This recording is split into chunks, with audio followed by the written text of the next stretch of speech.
Olá, pessoal! Estamos de volta aqui para finalizarmos o nosso estudo sobre a teoria geral do pagamento. E vamos finalizar tratando de um tema bastante importante, que é o tempo do pagamento.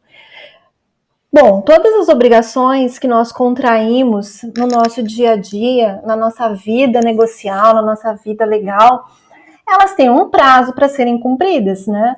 Até porque uma das características das obrigações é justamente a transitoriedade. Então, diferentemente dos direitos reais, que são feitos, né, que são instituídos e tendem a uma perpetuidade, as obrigações não, elas têm um caráter transitório. Então, elas são constituídas para serem cumpridas e se extinguirem. E esse cumprimento, ele precisa ter um prazo. Nós já vimos que as obrigações com relação ao momento do cumprimento, elas podem ser de execução instantânea, né, que elas nascem e se cumprem, né, no mesmo ato. Elas podem ser de execução diferida, onde elas nascem, são celebradas e vão ser cumpridas num único momento, mas num momento futuro. Você fazer uma compra para pagamento em 30 dias, por exemplo. E as obrigações também podem ser de execução continuada ou de trato sucessivo, que são aquelas obrigações cujo pagamento se dará de forma fracionada. Então, são as obrigações, por exemplo, de pagamentos de prestação para aquisição da casa própria, pagamentos de aluguéis, um seguro, um plano de saúde, pagamentos de fatura de luz, de água, de celular. Todos esses são exemplos justamente de obrigações de trato sucessivo. Mas com relação ao tempo do pagamento, nós vamos seguir as regras previstas especificamente com relação às obrigações lá nos artigos 331 a 333 e com relação aos negócios jurídicos lá nos artigos da parte geral, artigos 134 e 133 do Código Civil. Então, as obrigações, elas podem ser de duas formas: obrigações sem prazo para pagamento e obrigações com prazo para pagamento. Até ficou um errinho ali, depois a gente vai consertar. É muito difícil, pessoal, embora exista essa classificação, as obrigações serem constituídas sem um prazo já estipulado pelas partes para o seu cumprimento. Mas, efetivamente, pode acontecer. Se as partes silenciarem com relação ao momento, ao tempo do pagamento, existe um princípio, que é o princípio da satisfação imediata da obrigação, em que o credor pode exigir imediatamente o pagamento, o cumprimento da obrigação, mas sempre respeitando a característica dessa obrigação. Se é uma obrigação, por exemplo, que tem que ser cumprida em outro local, então qual é o tempo razoável para, por exemplo, entregar um bem em outra cidade?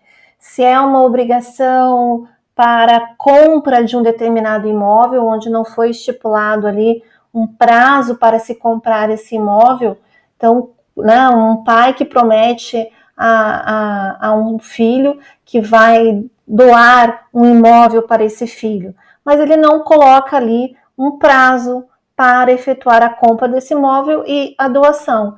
Então, neste caso, é uma doação, é um negócio jurídico sem prazo.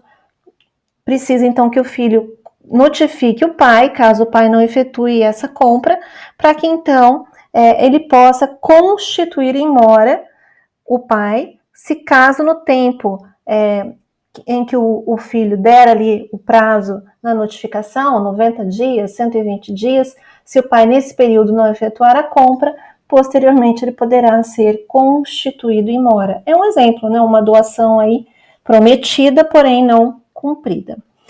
E com relação à satisfação imediata, nós temos a regra lá no artigo 134 para os negócios jurídicos em geral, em que se estipula que os negócios jurídicos entre vivos, sem prazo, são execuíveis desde logo, a regra. As exceções vêm agora, salvo se a execução tiver de ser feita em outro lugar, diverso ou depender de um tempo. Se a obrigação é uma empreitada para a construção de um muro, ainda que não tenha sido estipulado o tempo, não é possível que se exija de imediato a construção desse muro. Tem que ter um prazo razoável para que o devedor possa, então, realizar a prestação desse serviço. E o artigo 331, ele traz também uma regra específica. Olha lá, salvo disposição legal em contrário, não tendo sido ajustada a época para o pagamento, pode o credor exigi-lo imediatamente.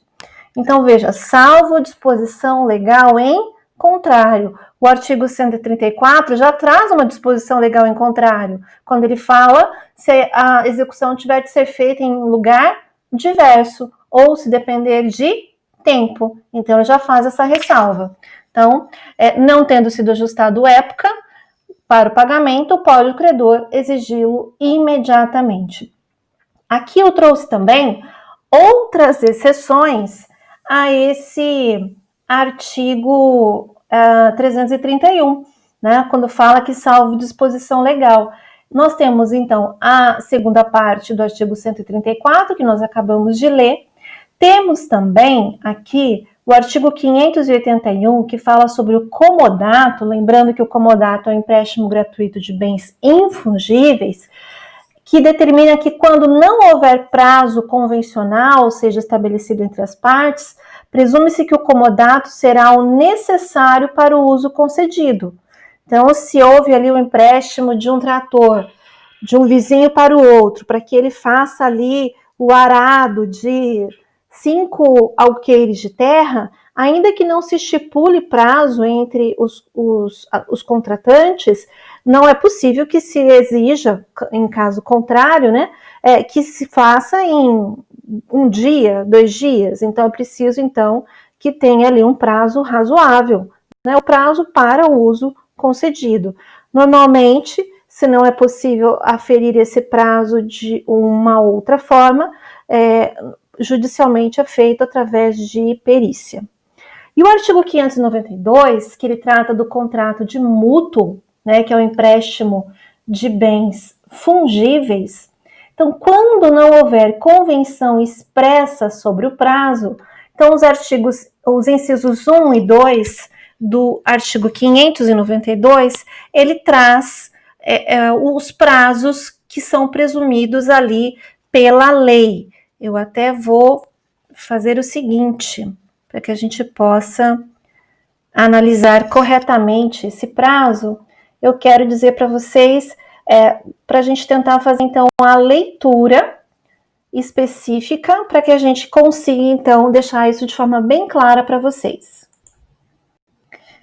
Então, vamos lá fazer a leitura do artigo 592, incisos 1 e 2.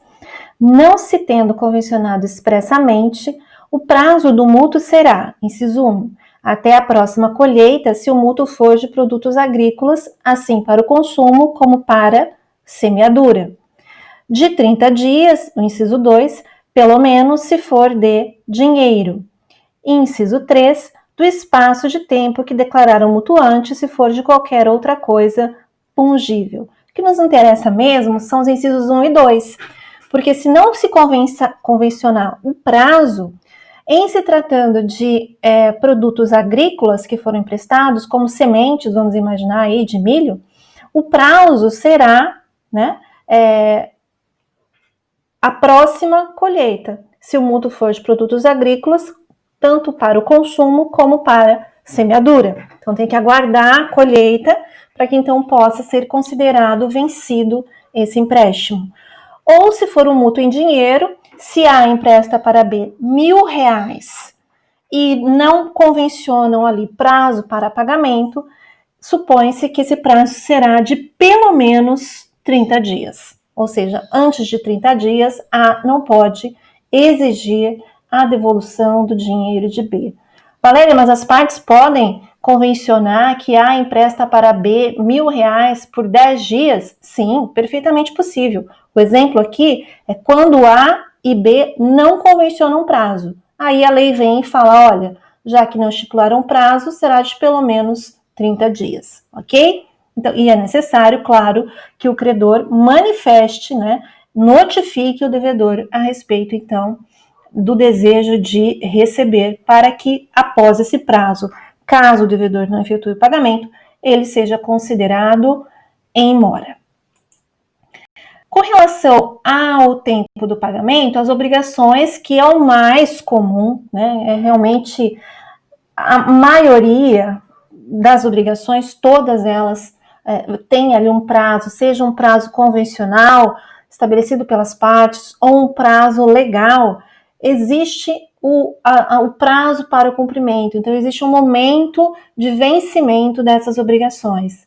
Então, quando a gente fala obrigações com prazo de pagamento, significa que o credor tem o prazo até a data do vencimento, que o devedor tem até a data do vencimento para efetuar o pagamento, porque existe uma presunção de que o tempo, né, o prazo é estipulado em benefício do devedor, ou seja, o credor concede um prazo para o devedor para que ele consiga cumprir esta obrigação, seja de dar, seja de fazer ou não fazer. Né? Então, como regra, os prazos são instituídos em benefício do credor, em benefício do devedor.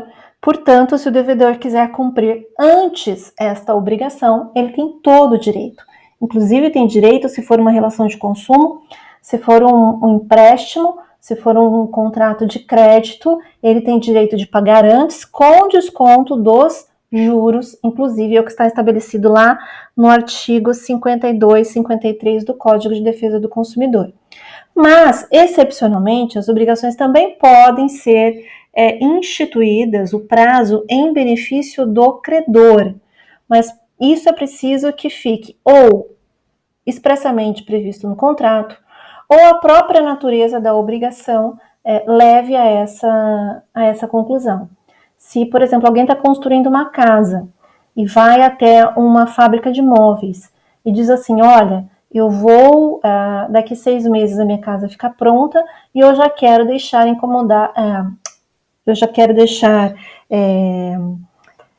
encomendado os móveis da cozinha, os móveis da sala, enfim, eu já quero fazer a encomenda dos móveis para a entrega daqui 6 meses, porque é só dali 6 meses que a casa estará pronta. Se a fábrica de móveis, porventura, em 45 dias terminar esses móveis, ela não pode exigir que o comprador receba esses móveis. Por quê? Porque neste caso o prazo foi instituído em benefício do credor. Por quê? Porque que é quem está comprando os móveis. Por quê? Porque ele só terá um local adequado para colocar esses móveis dali a 6 meses. Então, é um exemplo em que o prazo é instituído em benefício do credor. Aqui eu estou falando com relação à entrega dos móveis, não estou falando com relação ao pagamento dos móveis, né, ao pagamento em dinheiro. Estou falando com relação à entrega. Então, com relação ao prazo de pagamento, é porque existe ali uma data em que este pagamento deve ser realizado.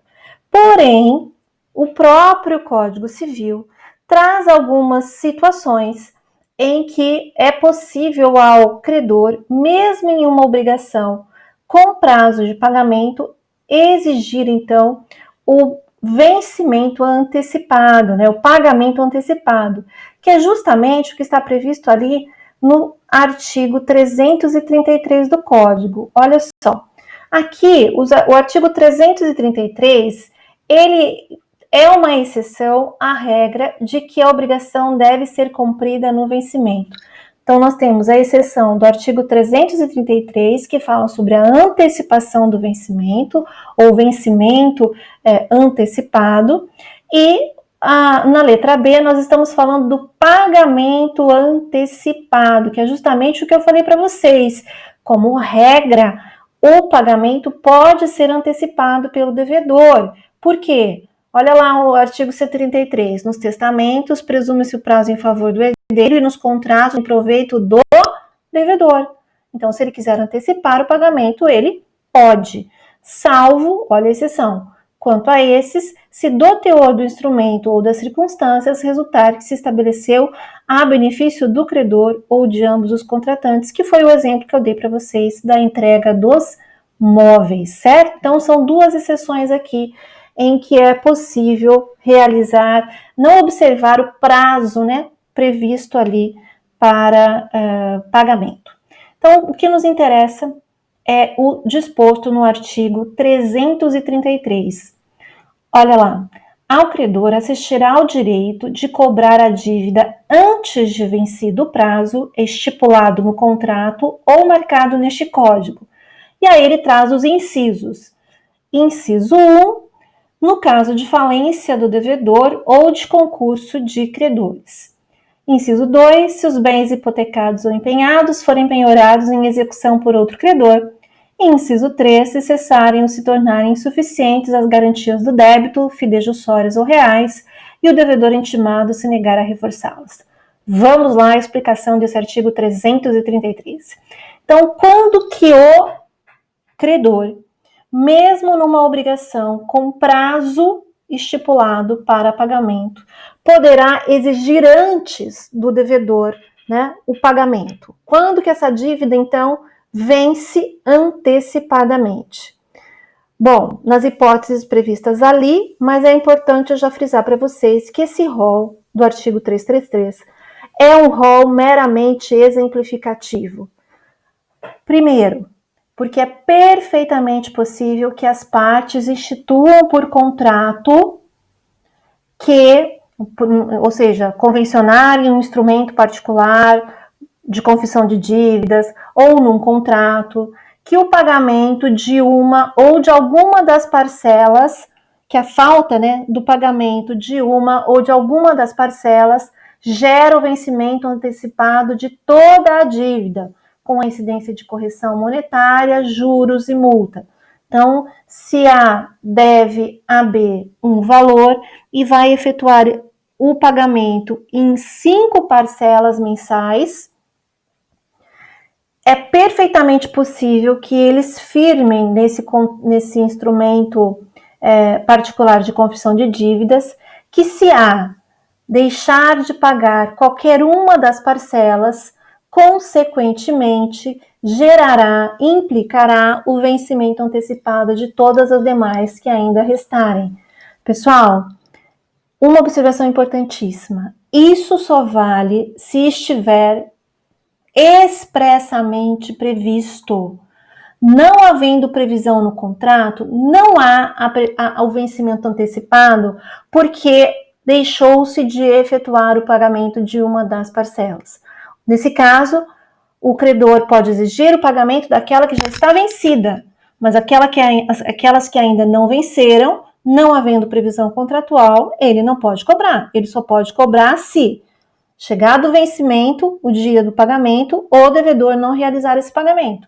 Aí, essa parcela também se encontra vencida. No mês seguinte, a mesma coisa até o término de todas as parcelas. Agora, se houver previsão contratual, não pagou a primeira, automaticamente as demais vencem antecipadamente. Então, primeira exceção é porque as partes podem convencionar isso por contrato. E segundo, pessoal, também porque nós temos outros artigos no próprio Código Civil ou em leis esparsas que também trazem regras semelhantes, né? Então nós temos, por exemplo, lá no artigo 1475 do Código Civil, que fala sobre a hipoteca, o caput diz assim: é nula a cláusula que proíbe ao proprietário alienar imóvel hipotecado. Então, nós sabemos que a hipoteca é um direito real de garantia de um bem imóvel. Então, se um devedor, para tomar certa quantia emprestada, ela vai até o banco e quer 500 mil reais emprestado, e o banco, então, concorda desde que o devedor dê uma garantia real. E esse devedor, então, hipoteca um imóvel. Este imóvel está dado em garantia, mas ainda pertence a quem? Ao devedor. Claro, é só apenas uma garantia real. Caso ele não pague, então aquele imóvel será utilizado para pagamento daquela dívida. Então, qualquer cláusula contratual que proíba o proprietário de vender o imóvel hipotecado é considerada nula. Por quê? Porque o imóvel não é do banco, o imóvel é do proprietário. Agora, é possível e é válido que se convencione, de acordo com o previsto no parágrafo único desse artigo 1475, que o crédito vencerá antecipadamente se o imóvel for alienado. Entenderam? Então, qualquer cláusula que proíba o devedor hipotecário de vender o imóvel hipotecado é considerada nula, mas é válida a cláusula aonde credor e devedor convencionem que caso o devedor venda o imóvel hipotecado, que o crédito garantido por essa hipoteca vencerá antecipadamente. Claro, é uma questão de lógica, né, gente? Se era um débito, uma dívida garantida por um bem, o credor tinha a segurança que, caso o devedor não pagasse essa dívida, então teria um bem ali do patrimônio do devedor já separado, garantindo essa dívida. Agora, se esse bem é alienado, significa que o credor ele corre o risco de não ter mais esse bem. Então, nesse caso, ele pode considerar a dívida vencida antecipadamente e, se o devedor não pagar, aí sim fazer valer o crédito hipotecário, certo? Então, é um dos exemplos, é uma das justificativas justamente para que vocês compreendam que este rol do artigo 333 é um rol meramente exemplificativo. Nós temos ali, então, o previsto no inciso 1. Então, vence antecipadamente, então o credor pode exigir antes de vencido o prazo estipulado no contrato, no caso de falência do devedor ou de concurso de credores. Falência do devedor, nós estamos falando aqui quando se trata de pessoa jurídica, né? Que então existe ali o processo de recuperação judicial. Mas existe também o processo de insolvência, que equivale, né? Só para que, claro que aí eu não estou usando termos técnicos, mas só para que vocês possam entender, a falência da pessoa física nós chamamos de insolvência, né? Então é quando também a pessoa física tem mais débitos do que créditos. Então aí abre-se, nesse momento, o concurso de credores. Então nós temos lá a ordem de preferência dos credores, como nós já conversamos em aulas anteriores. Tá? Então, claro, que havendo ali falência do devedor, ou se for pessoa jurídica, ou se for uma falência, uma insolvência do devedor se for pessoa física, neste caso, então, ocorre o vencimento antecipado de todas as dívidas daquela pessoa jurídica ou daquela pessoa física. Por quê? Porque esse artigo 333, nesse caso do inciso 1 ali, ele visa garantir a igualdade temporal para todos os credores. Então, vence antecipadamente todas as dívidas, então todos os credores já estão na mesma situação, podem exigir o cumprimento, né, o pagamento de suas dívidas, e aí abre-se então o concurso de credores e vai estabelecer a ordem de preferência. Então, quem tem garantia real, os credores, né, de débitos trabalhistas e tudo mais. Então, esse inciso 1 visa justamente garantir aí a igualdade temporal para todos os credores poderem exigir o cumprimento de suas dívidas. No caso do inciso 2, se os bens hipotecados ou empenhados forem penhorados em execução por outro credor. Prestem bem atenção nesse inciso 2, gente. Então, vamos lá. Se os bens hipotecados ou empenhados. Já falei para vocês que hipoteca é a garantia real de um bem imóvel. A gente fala que é garantia real, por quê? Porque bem imóvel, né, ele constitui ali um direito real. Então, quem é proprietário de um bem imóvel possui um direito real. Então, quem dá em garantia um bem imóvel está ali hipotecando. A hipoteca é uma garantia real. E o penhor é uma garantia real de um bem móvel. Então, quando a gente fala empenhar, significa dar em penhor. Penhor é garantia real de bem móvel. Então, veja, o credor que tem um devedor, então A empresta para B R$5.000 e diz assim, olha, mas eu quero uma garantia, porque caso você não me pague, eu tenho que ter uma garantia. E B diz assim, olha, então eu tenho aqui esse relógio de família, esse relógio Rolex, que ele vale aproximadamente R$7.000. Então eu te dou esse relógio em penhor, ou seja, em garantia, para que você fique com este relógio até eu efetuar o pagamento da dívida. Então é o que? É um penhor. Né? Vocês já ouviram falar também que a Caixa Econômica Federal, ela também faz penhor de joias, por exemplo. A pessoa vai lá, quer um valor emprestado e dá uma joia em garantia e pega o dinheiro emprestado. Isso era muito feito há cerca de 20 anos atrás, existia até os leilões da Caixa Econômica Federal das joias que as pessoas não resgatavam porque não efetuavam o pagamento. Agora isso já diminuiu bastante. Então, vejam, preste atenção. Hipoteca, garantia de bem imóvel. Penhor, garantia de bem móvel. Então, vamos lá. Se, então, existe uma dívida garantida por uma hipoteca ou por um bem móvel, por um penhor, e esses bens forem penhorados em execução por outro credor. Então, veja bem, vamos lá, para que não ocorra nenhum tipo de dúvidas aqui. Vamos explicar. Então, imaginem que os bens sobre os quais existe uma garantia real, né, que é justamente a preferência àquele credor.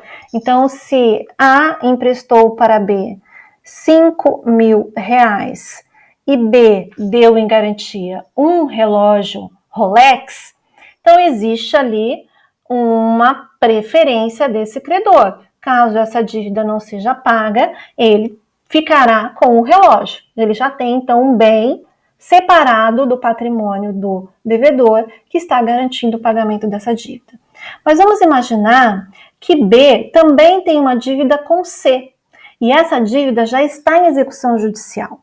E aí C, nesse processo de execução judicial, entra a fase de penhora de bens. Penhorar bens significa um ato de constrição. É quando ou o devedor espontaneamente dá um bem para ser penhorado, oferece um bem à penhora, ou se ele não fizer de forma espontânea, é o Estado quem vai buscar, né, bens no patrimônio do devedor para que possam, então, garantir o pagamento do valor que está sendo executado.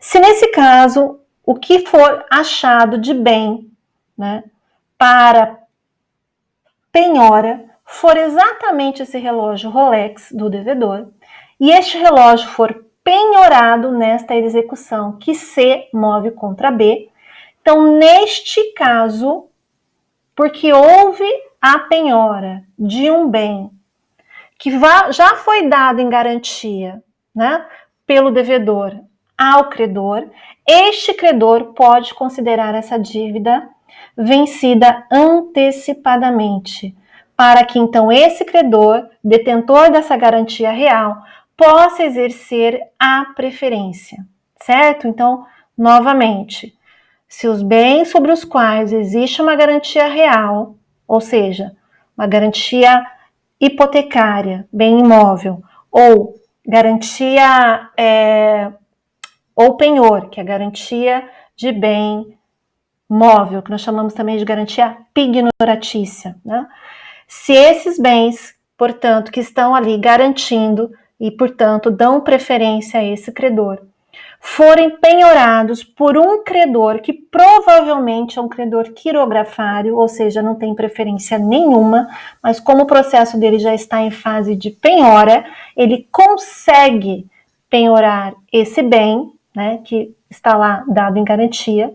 As dívidas com garantia real vencem antecipadamente para que o credor, detentor dessa garantia real, possa exercer a preferência sobre a sua garantia, sobre o seu bem. Então, prestem bem atenção que aqui nós estamos falando justamente desses bens, né, hipotecados ou empenhados.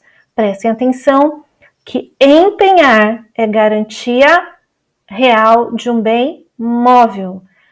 Penhorar é um ato de constrição judicial.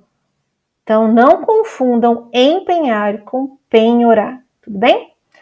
Inciso 3. Se cessarem ou se tornarem insuficientes as garantias... Opa, passei aqui a mais, deixa eu voltar novamente. Se cessarem ou se tornarem insuficientes as garantias do débito fidejussórias ou reais e o devedor intimado se negar a reforçá-las. Pessoal, prestem atenção. Então, aqui eu estou falando assim. Existe uma dívida, né? Então, existe ali entre A e B uma dívida, e existe, só que essa dívida, ela está garantida, seja por uma garantia real, uma hipoteca ou um penhor, seja por uma garantia pessoal. Qual que é a diferença, então, de garantia real ou garantia pessoal? Na garantia real, eu tenho um bem de um terceiro, ou do próprio devedor, que está ali garantindo o pagamento dessa dívida. Então, existe um bem específico, seja móvel, no caso do penhor, seja imóvel, no caso da hipoteca, que pertence, seja ao próprio devedor, seja um terceiro, né, indicado pelo devedor, que está garantindo o pagamento dessa dívida. Ou eu tenho uma garantia fidejussória. O que significa? É uma garantia pessoal. A diferença de garantia fidejussória ou pessoal é que, no caso desta, todo o patrimônio do garantidor está garantindo aquela dívida. O exemplo mais comum que nós temos de garantia fidejussória é a fiança, né? Então, se vocês analisarem, é exatamente isso. Quando eu falo de hipoteca ou penhor, é uma garantia real. Quando eu falo de fiança, é uma garantia pessoal. Com a diferença de que, nas duas primeiras, eu estou falando de apenas determinados bens, imóveis ou móveis, sendo que na fiança é todo o patrimônio que está garantindo o pagamento daquela dívida, né? Então, nesse caso, se esta garantia... Então, imaginem que o que está garantindo ali é um imóvel que está garantindo o pagamento daquela dívida. Então, caso o devedor não cumpra, não pague aquela dívida, já tem um imóvel hipotecado, né? Um imóvel que é do próprio devedor, que já está hipotecado ali justamente para garantir essa dívida. Então, o credor está ali relativamente tranquilo, né? Caso a dívida não seja paga, existe o imóvel. Mas esse imóvel, ele é incendiado e se destrói completamente. Perde mais de 70% do valor, sobra praticamente o valor do terreno. O imóvel se destruiu. Então, concordam que nesse caso, a garantia do devedor, que era uma garantia real, se tornou insuficiente para o pagamento do débito? Então, neste caso, se o credor intimar o devedor a reforçar essa garantia, dar outro bem, móvel, ou trazer ali um fiador, reforçar de alguma forma, e o devedor, no prazo estipulado pelo credor, não reforçar essa garantia, essa dívida vence antecipadamente. O mesmo acontece com a fiança. Outro exemplo, se existe um fiador de uma dívida, então existe o devedor e existe o fiador. O fiador está ali garantindo a dívida com todo o seu patrimônio. Quando eu falo todo o seu patrimônio, nós temos que fazer as ressalvas legais, né, daqueles bens que são empenhoráveis e tudo mais. Se o fiador falecer, então cessou essa garantia. Então, nesse caso, se o credor intima o devedor a apresentar outro fiador ou outra garantia, e esse devedor não apresenta, vence antecipadamente essa dívida. Aqui, é claro, a justificativa é muito simples, né? Se o credor está relativamente tranquilo, porque a sua dívida, o seu crédito está garantido, né, por uma garantia real ou pessoal, e essa garantia de um momento para o outro se torna insuficiente ou cessa por completo, ele corre o risco de não receber. Então, por isso que a lei lhe garante o direito de exigir antecipadamente o pagamento da obrigação.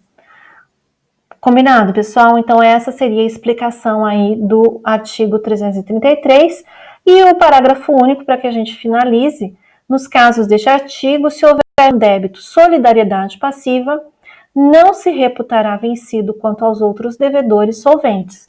Então, se um dos devedores se tornar insolvente, no caso ali principalmente do inciso 1, a dívida vence antecipadamente para esse devedor, não para os demais.